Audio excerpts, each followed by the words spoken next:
تهذيب نونية القحطاني، تهذيب وتصحيح فضيلة الشيخ سعد بن عبد الرحمن الحصين رحمه الله تعالى.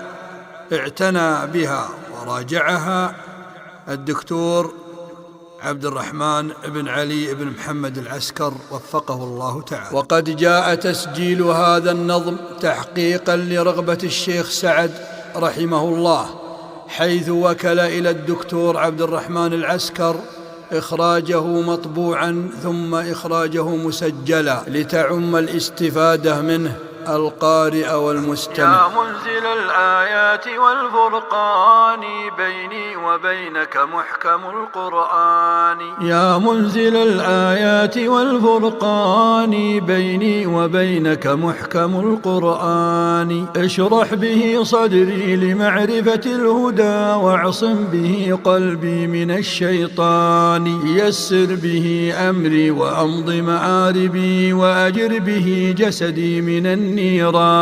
واحطط به وزري وأخلص نيتي واشدد به أزري وأصلح شاني. واكشف به ضري وحقق توبتي واربح به بيعي بلا خسران. طهر به قلبي وصف سريرتي وارفع به ذكري وأعل مكاني. واقطع به طمعي وشرف همتي. كثر به ورعي وأحيي جناني. أمزجه يا ربي بلحمي مع دمي واغسل به قلبي من الأضغان. أنت الذي صورتني وعدلتني وهديتني لشرائع الإيمان. أنت الذي علمتني ورحمتني وجعلت قلبي واعي القرآن. أنت الذي أطعمتني وسقيتني من غير كسب يد ولا دكان. وجبرتني وسترتني ونصرتني وغمرتني بالفضل والإحسان. أنت الذي آويتني وكسوتني وهديتني من حيرة الخذلان. وزرعت لي بين القلوب محبة وعطفت منك برحمة وحنان. ونشرت لي في العالمين محاسنا وسترت عن أبصارهم عصياني. والله لو علموا رديء فعائلي لأبى السلام علي من يلقاني. ولأعرضوا عني وعافوا صحبتي ولبؤت بعد كرامة بهواني. لكن سترت معايبي ومثالبي وحلمت عن سقطي وعن طغياني. فلك المحامد والمدائح كلها بخواطري وجوارحي ولساني. ولقد مننت علي ربي بأنعم ما لي بشكر أقلهن يداني. فبحق حكمتك التي آتيتني حتى شددت بنورها برهاني. لأسبحنك بكرة وعشية ولتعبدنك في الدجى أركاني. ولأذكرنك قائما أو قاعدا ولأشكرنك سائر الأحيان. ولأكتمن عن البرية خلتي ولأشكون إليك ضعف كياني. ولأجعلن رضاك أكبر همتي ولأقبضن عن الفجور عناني. ولأمنعن النفس عن شهواتها ولأجعلن الزهد من أعواني. ولأتلون كتاب وحيك في الدجى ولأطردن بنوره شيطاني. أنت الذي يا رب قد أنزلته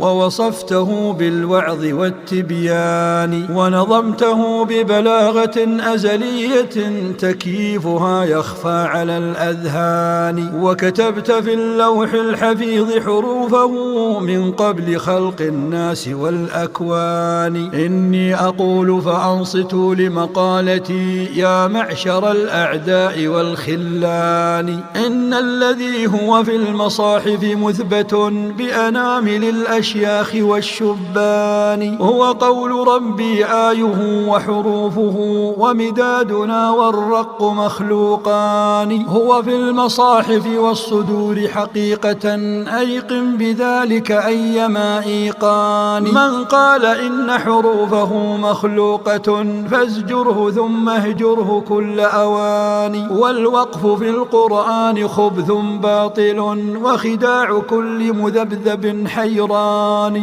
قل غير مخلوق كلام إلهنا واجزم ولا تك في الإجابة واني. يا أيها السني خذ بنصيحتي واعضد عليها جملة الأسنان. واقبل وصية مشفق متودد واسمع بقلب حاضر يقظان. كن في أمورك كلها متوسطا عدلا بلا نقص ولا رجحان. واعلم بأن الله رب واحد متنزه عن ثالث أو ثاني. الأول المبدي بغير بداية والآخر المفني وليس بفاني. هو وحده المعبود بالحق الذي قد جاء في الوحي العظيم الشان. أخلص لمولاك العبادة وحده لا تبتدع شرعا بلا سلطان. واتبع سبيل محمد لا تتبع شرك القبور مشاهد الأوثان. واقصد هديت ولا تكن متغاليا إن الغلو حبالة الشيطان. صل الصلاة الخمس أول وقتها إذ كل واحدة لها وقتان. اتبع إمامك خافضا أو رافعا واسمع تلاوته من القرآن. مع كل بر صلها أو فاجر ما لم يكن في عقده بمشان. لا تمنعن زكاة مالك ظالما فصلاتنا وزكاتنا صنوان. وصيامنا رمضان فرض واجب وقيامه من أعظم القربان. والحج مفترض عليك وشرطه أمن الطريق وقدرة الأبدان. سبحان من يجري الأمور بحكمة في الخلق بالأرزاق والحرمان. نفذت مشيئته بسابق علمه في خلقه عدلا بلا عدوان. ولكل عبد حافظان لكل ما يقع الجزاء عليه مؤتمنان. أمرا بقيد كلامه وفعاله وهما بأمر الله مؤتمران. والله أكبر أن تحد صفاته أو أن يقاس بجملة الأعيان. والله ربي لا تكيف ذاته بخواطر الأوهام والأذهان. أمرر أحاديث الصفات كما أتت من غير تأويل ولا هذيان. لله وجه لا يحد بصورة ولربنا عينان ناظرتان. وله يدان كما يقول إلهنا ويمينه جلت عن الأيمان. كلتا يدي ربي يمين وصفها وهما على الثقلين منفقتان. والله يضحك لا كضحك عبيده فالكيف منفي عن الرحمن. والله ينزل كل آخر ليلة لسمائه الدنيا بلا كتمان. فيقول هل من سائل فأجيبه إني القريب أجيب من ناداني. والأصل أن الله ليس كمثله شيء تعالى الرب ذو الإحسان. إيماننا بالله بين ثلاثة عمل وقول واعتقاد جنان. ويزيد بالتقوى وينقص بالهوى وكلاهما في القلب يعتلجان. وحياتنا في القبر بعد مماتنا حق ويسألنا به الملكان. والقبر صح نعيمه وعذابه وكلاهما للناس مدخران. والبعث بعد الموت وعد صادق بإعادة الأرواح في الأبدان. وصراطنا حق وحوض نبينا صدق له عدد النجوم أواني. يسقى بها السني أعذب شربة ويذاد كل مخالف فتان. وكذلك الأعمال يومئذ ترى موضوعة في كفة كفة الميزان. والكتب يومئذ تطاير في الورى بشمائل الأيدي وبالأيمان. والله يومئذ نراه كما نرى قمرا بدا للست بعد 8. يوم القيامة لو علمت بحاله لفررت من أهل ومن خلان. يوم تفطرت السماء لهوله وتشيب منه مفارق الولدان. يوم عبوس قمطرير شره والخوف منتشر عظيم الشان. يوم يجيء المجرمون إلى لظى يتلمظون تلمظ العطشان. ويجيء فيه المتقون لربهم وفدا على نجب من العقيان. والله يرحمهم بصحة عقدهم ويثيبهم من خوفهم بأمان. فالله يجمعنا وإياهم غدا من غير تعذيب وغير هوان. وشريعة الإسلام أكمل ملة دين الإله مصرف الأكوان. وهو دين آدم والملائك قبله هو دين نوح صاحب الطوفان. هو دين إبراهيم وابنيه معا وبه نجا من لفحة النيران. هو دين يعقوب النبي ونسله يهدون بالإسلام والإيمان. وبه دعا موسى الكليم لربه والمؤمنون نجوا من الطغيان. وله دعا عيسى بن مريم قومه لم يدعهم لعبادة الصلبان. وكمال دين الله شرع محمد صلى عليه منزل القرآن. وعليهم صلواته ما منهم أحد يهودي ولا نصراني بل مسلمون ومؤمنون لربهم حنفاء في الإسرار والإعلان. بالله ثق وله أنب وبه استعن فإذا فعلت فأنت خير معاني. لا تقذفن المحصنات ولا تقل ما لم تبينه من البهتان. وتحر بر الوالدين فإنه فرض عليك وطاعة السلطان. لا تخرجن على الإمام مناهضا ولو أنه عبد من الحبشان. ومتى أمرت ببدعة أو فتنة فاهرب بدينك قاصي البلدان. الدين رأس المال فاستمسك به فضياعه من أعظم الخسران. لا تحسدن أحدا على نعمائه إن الحسود لحكم ربك شان. لا تشغلن بعيب غيرك غافلا عن عيب نفسك إن ذا عيبان. لا تفن وقتك في الجدال مماريا إن المراء يخل بالإحسان. وإذا اضطررت إلى الجدال ولم تجد لك مخرجا وتلاحم الخصمان فاجعل كتاب الله درعك سابغا والشرع سيفك ساطع البرهان. والسنة البيضاء فوق كلامة واركب جواد الدين والإيمان. واثبت بصبرك تحت ألوية الهدى فالصبر أجمل عدة الإنسان. واجعل لقلبك مقلتين كلاهما بالحق في العاصين ناظرتان. فانظر بعين الحكم وارحمهم بها إذ لا ترد مشيئة الرحمن. وانظر بعين الشرع واحملهم على أحكامه فهما إذا نظران. لو شاء ربك كنت أيضا مثلهم فالقلب بين أصابع الرحمن. لا تلتمس علم الكلام فإنه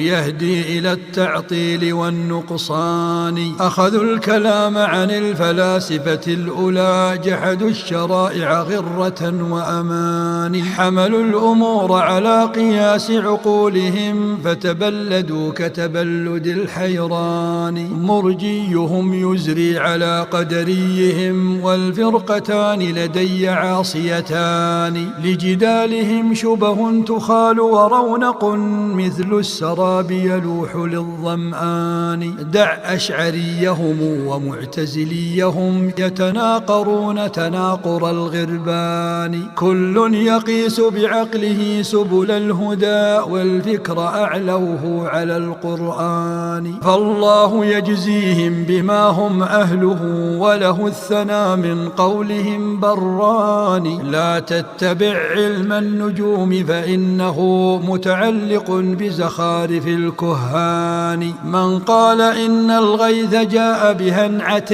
أو صرفة أو كوكب الميزان فقد افترى كفرا وبهتانا ولم يعمل بوحي الله في القرآن. من قال بالتأثير فهو معطل للشرع متبع لقول ثاني. ألها دليل سعادة أو شقوة؟ لا، والذي برأ الورى وبراني. إن النجوم على 3 أوجه فاسمع مقال الصدق والتبيان. بعض النجوم خلقن زينا للسماء كالدر فوق ترائب النسوان. وكواكب تهدي المسافر في السرى ورجوم كل معاند شيطان. لا يعلم الإنسان ما يقضى غدا إذ كل يوم ربنا في شان. والله يمطرنا الغيوث بفضله لا نوء عواء ولا دبران. لا تستمع قول الضوارب بالحصى والزاجرين الطير بالبهتان. فالفرقتان كذوبتان على القضاء وبعلم غيب الله جاهلتان. قل للطبيب الفيلسوف بزعمه أن الطبيعة خالق الأكوان. يا فيلسوف لقد شغلت عن الهدى بالمنطق الهندي واليوناني. أترى الطبيعة أوجدتك مصورا بمسامع ونواظر ولسان؟ أترى الطبيعة أخرجتك منكسا من بطن أمك واهي الأركان؟ أم فجرت لك بالحليب ثديها فرضعتها حتى مضى الحولان؟ أم صيرت في والديك محبة فهما بما يرضيك مغتبطان؟ قل إن خير الأنبياء محمد وأجل من يمشي على الكثبان. وأجل صحب الرسل صحب محمد ومن الصحابة يسبق العمران. رجلان قد خلقا لنصر محمد بدمي ونفسي ذلك الرجلان. كانا على الإسلام أشفق أهله وهما لدين محمد ثقلان. سبحان من جعل الخلافة رتبة وبنى الولاية أيما بنيان. لما قضى صديق أحمد نحبه دفع الخلافة للإمام الثاني. أعني به الفاروق فرق عنوة بالسيف بين الكفر والإيمان. ومضى وخلى الأمر شورى بينهم في الأمر فاجتمعوا على عثمان. من كان ينفق ماله متصدقا في نصر دين الله بالإحسان. ومضى شهيدا صادقا ومصدقا خبر النبي محقق الإيمان. ولي الخلافة صهر أحمد بعده أعني علي العالم الرباني. زوج البتول أخا الرسول وركنه ليث الحروب منازل الأقران.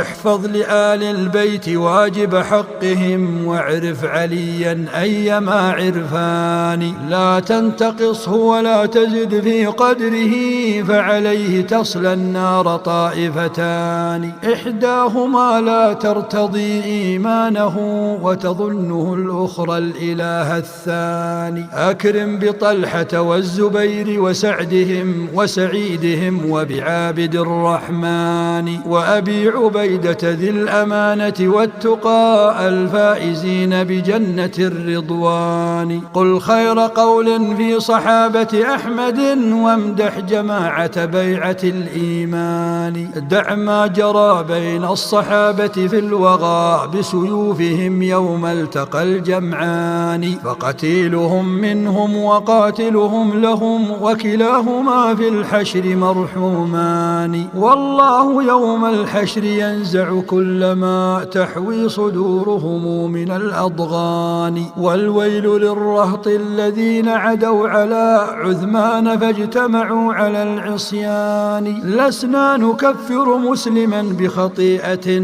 فالله ذو عفو وذو غفران. لا تقبلن من التواريخ كلما جمع الرواة وخط كل بنان. واروي الحديث المنتقى عن أهله، أهل الحديث هم أولو الإتقان. لا تركنن إلى الروافض إنهم شتموا الصحابة دون ما برهان. أمنوا النبي وخونوا أصحابه ورموهم بالظلم والعدوان. مدحوا قرابته وسبوا صحبه، جدلان عند الله منتقضان. لكنما آل النبي وصحبه روح يضم جميعها جسدان. فئتان عقدهما شريعة أحمد وهما بدين الله قائمتان. حب الصحابة والقرابة واجب ألقى بها ربي إذا أحياني. كن حلس بيتك إن سمعت بفتنة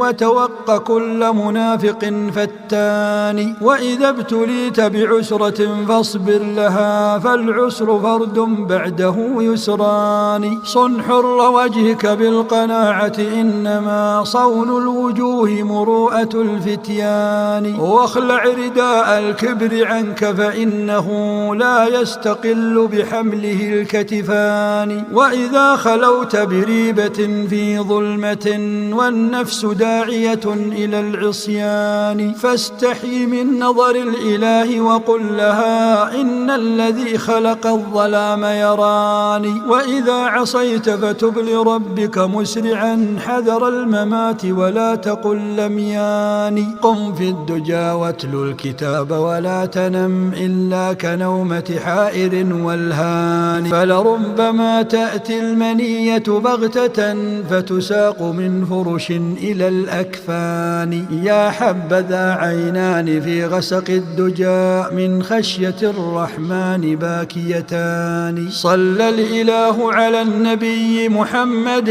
ما ناح قمري على الأغصان. وعلى جميع الآل من تبع الهدى وعلى جميع الصحب والإخوان. بالله قولوا كل ما أنشدتم رحم الإله صداك يا قحطاني. بالله قولوا كل ما أنشدتم رحم الإله صداك يا قحطاني.